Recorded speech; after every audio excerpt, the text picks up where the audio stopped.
Kaag sa numero 1 sa mga balita subong nga adlaw.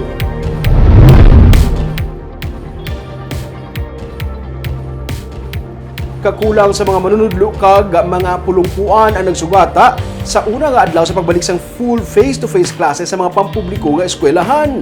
May report si Nico Delfin. Sa pagbalik sang full face-to-face classes sa mga pampubliko nga eskwelahan, exams ang nagsugata sa mga estudyante sa Bacolod City National High School.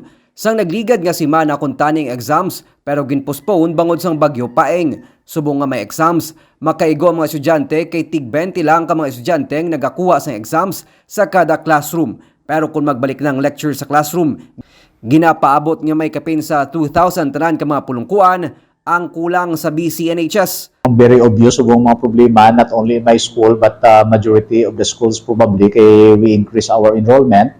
And then ang mga bangko to sa mga last 2 years nakalaguban na gid to mo, no?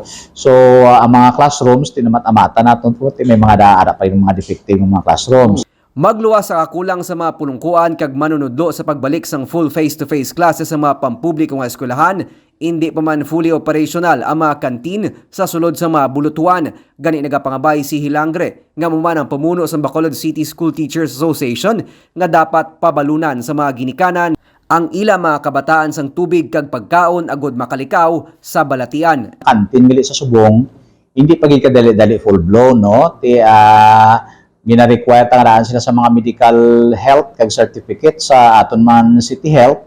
So pabalunan lang anay palihog tubig kay para malikaw sa mga pamalatian kag matalonsay ang ila pag-eskwela diri sa aton eskwelahan. And then ang GO ang nurse ko gali, no? Kulang po diri sa school nurse.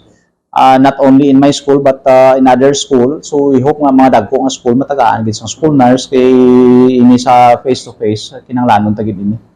May 69 tanan ka mga public schools sa Bacolod ang nagpatuman sang full face-to-face classes. Kalabanan sa mga public schools, wala na nagapatuman sang online classes pero nagalaom ang grupo sa mga manunudlo nga kuntani matigayon ang plano ni Mayor Albi Benitez nga mapabutangan sa mga libre nga internet connection ang mga eskwelahan agod nga makabulig ini sa pagtuon sa mga estudyante. Nico Delfin para sa DGCast Negros.